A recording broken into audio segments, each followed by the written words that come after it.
देखिए, ये इस बात का सबूत है कि लोगों में गुस्सा है, नाराजगी है। लगभग 40 लाख लोग दिल्ली की झुग्गियों में रहते हैं और उनको उजाड़ा जा रहा है भारतीय जनता पार्टी के द्वारा। और मैं तो भारतीय जनता पार्टी को भारतीय झूठा पार्टी कहता हूं, और इसलिए कहता हूं कि मोदी जी ने गारंटी दी थी, तो मोदी जी की गारंटी झूठ की गारंटी है। उन्होंने चुनाव के पहले कहा था जहां झुग्गी वहां मकान। रात में इनके घरों में रुके थे, इनका नमक खाया था, अब नमक हरामी कर रहे हैं ये लोग।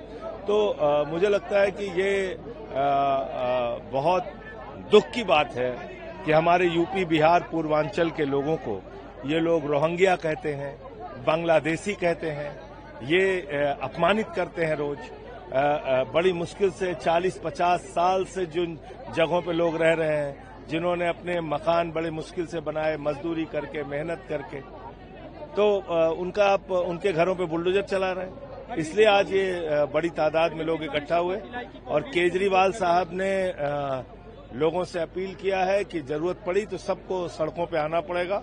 और जिस दिन इस दिल्ली की 40 लाख जनता सड़कों पे इकट्ठा हो जाएगी, किसी की हैसियत नहीं है कि उनकी झुग्गियां तोड़ दें। एक और मुद्दा है, जगदीप धनखड़ जो राष्ट्रपति, उनका एक बयान है जो संविधान को लेकर चल रहा है। उन्होंने कहा कि किसी भी देश के संविधान की प्रस्तावना आज तक नहीं बदलेगी, केवल ऐसा भारत में हुआ है और ऐसा नहीं होना चाहिए था जो अभी भंग चल रहा है। देखिए, मैं ये मानता हूं कि बीजेपी और आरएसएस इस देश के संविधान को नहीं मानती।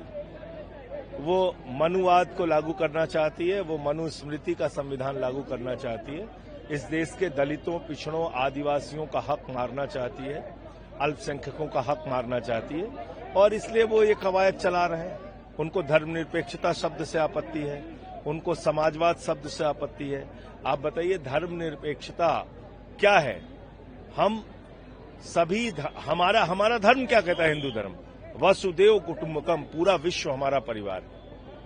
समाजवाद का सिद्धांत क्या है? समता मूलक, संपन्नता युक्त समाज की स्थापना, यानी जहां पे गैर बराबरी ना हो, ऊंच नीच ना हो, अमीर गरीब के बीच में लंबी खाई ना हो, वो है समाजवाद। तो बीजेपी तो इसका विरोध करेगी ही करेगी। तो ये बीजेपी और आरएसएस की मिली भगत है। और प्रस्तावना, जो मूल प्रस्तावना थी, उसमें अगर कोई बदलाव भी हुआ तो इसी संविधान की रक्षा की तो शपथ ली है मोदी जी ने, इस्तीफा दे दें। संसद सत्र शुरू हो रहा है, क्या विपक्ष इस मुद्दे को उठाएगा? आप लोग क्या बातचीत? निश्चित रूप से उठाएंगे, निश्चित रूप से। सर, आज आप लोगों ने प्रोटेस्ट किया जंतर मंतर पे, एक तरह से आवाज उठी कि दिल्ली में इस लड़ाई को लेकर जाएंगे। अरविंद केजरीवाल ने भी कहा कि 40 लाख लोग इकट्ठे हो गए तो दिल्ली चलाना मुश्किल होगा। कैसे आगे आप लोग इस लड़ाई को? आज सिर्फ 5 महीने हुए हैं दिल्ली में बीजेपी की सरकार को, और दिल्ली के अंदर त्राहिमाम मच गया है।